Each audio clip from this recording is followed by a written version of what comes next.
Hello, my name is Allan Bonner, and welcome to At Issue. January 1st, 2009 marks the 50th anniversary of the overthrow of Cuban dictator Fulgencio Batista's regime by a group of revolutionaries. The most prominent revolutionary was Fidel Castro, who led the 26th of July movement. Since then, Cuba's been allied with most of the communist countries in the world and has been at odds with the most powerful democratic capitalist government, the United States.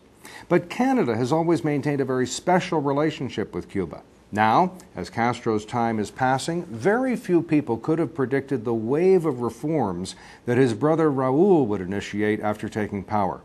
Does this new leadership represent a thaw in the American-Cuban relationship? Has Canada's role as one of Cuba's longtime lasting friends positioned us to help usher in a new wave of prosperity in Cuba? Or has the resurgence of Russia and the threat of a renewed Cold War brought Cuba to the forefront of a nuclear chess game that threatens to engage all of us? Folks, great to have you here. This is such an interesting part of the world and an interesting time. Lawyers write briefs, academics write abstracts, and I want to find out the top line position that you have on Cuba and its importance and Canada's relationship with us. Robert Wright, let's start with you.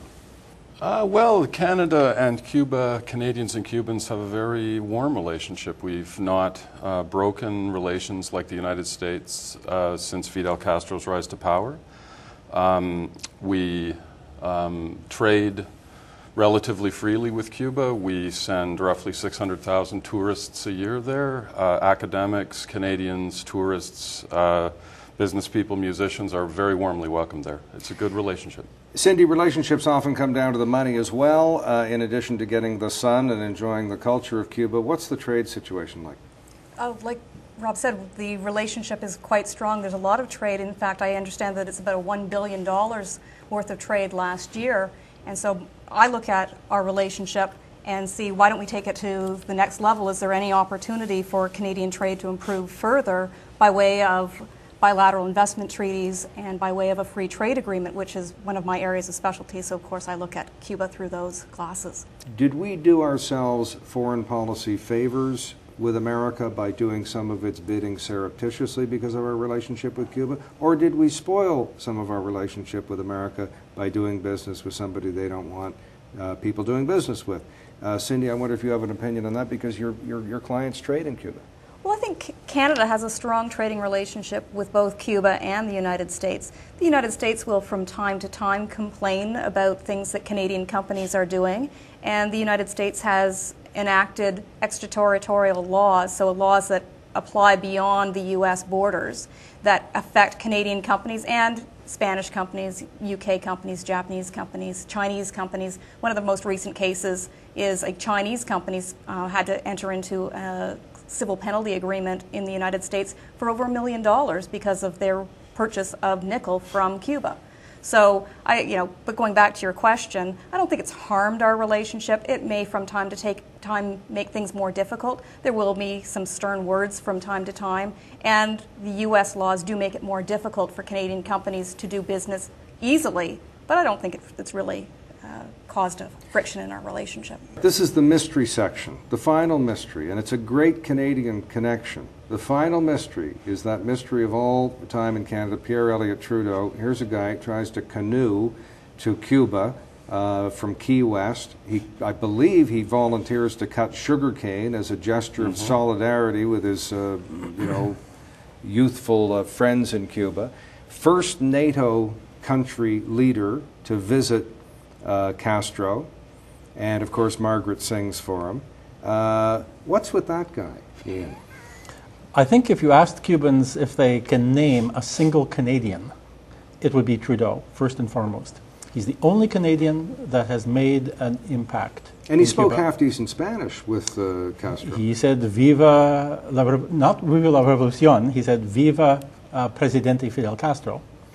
And I got that from Robert's book. Robert, you've got to, because your book is The 3 Nights in Havana. Listen, this is a great Canadian story. When Fidel Castro showed up to Pierre Trudeau's state funeral in October 2000, millions of Canadians drew breath and didn't exhale for a week because there was Castro in his three-piece suit as an honorary pallbearer, a friend of the Trudeau family. It was extraordinary, and certainly that inspired my book. But everything that you introduced the section on, the cane-cutting trip, the ill-fated canoe paddling effort in 1960. It really speaks volumes about Trudeau's independence streak, his refusal to conform at any level. It's just a great story. And right to Trudeau's death, they were friends. They were good friends right to the end. And that's the mystery. How could it possibly be that a Harvard-trained Canadian small L liberal like Trudeau could befriend a Marxist revolutionary? And Trudeau, the man who threw snowballs at Lenin's statue Right. in Moscow, Right.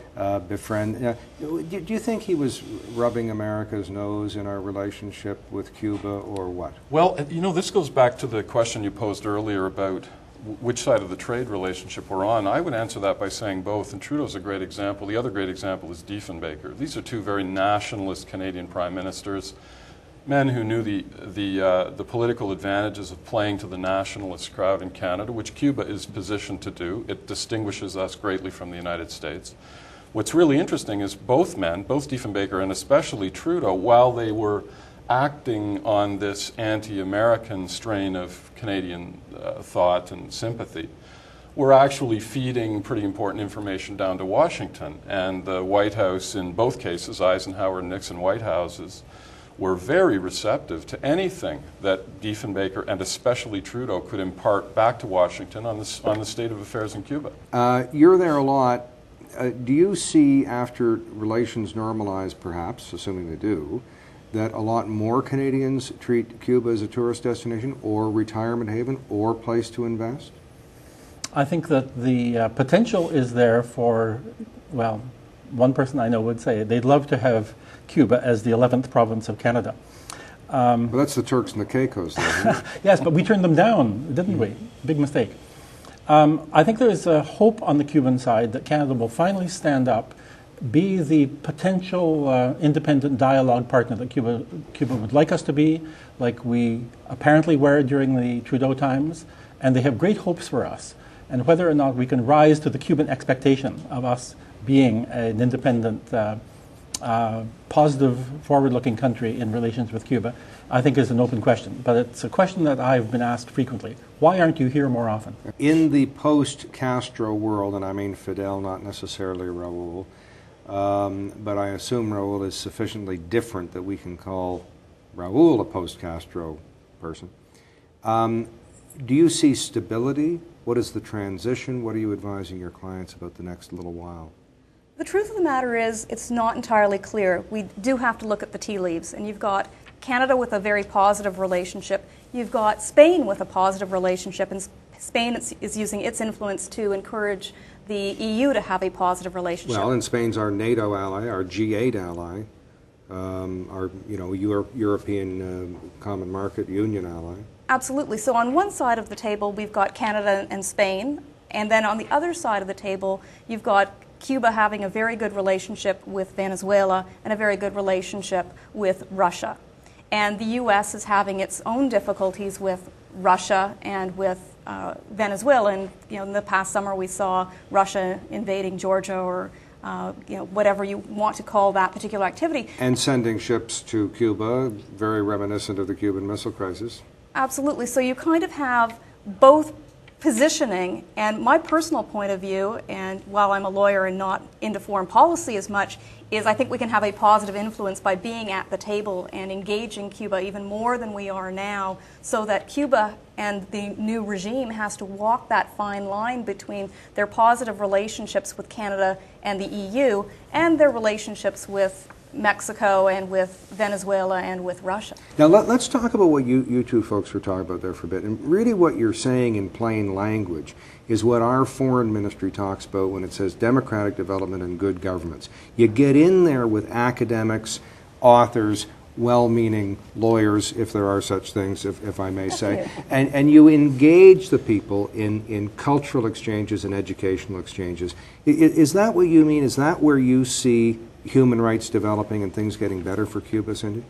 And going beyond that as well with Canadian businesses, and if a Canadian business is down there, they're going to use Canadian ideals in doing business, so employees are going to be treated better. And it's just what's happening in China as well right now, that employees will go back to the old way, the new way will come through. So it will go from revolution to evolution in society. I'm Allan Bonner. Thanks for watching.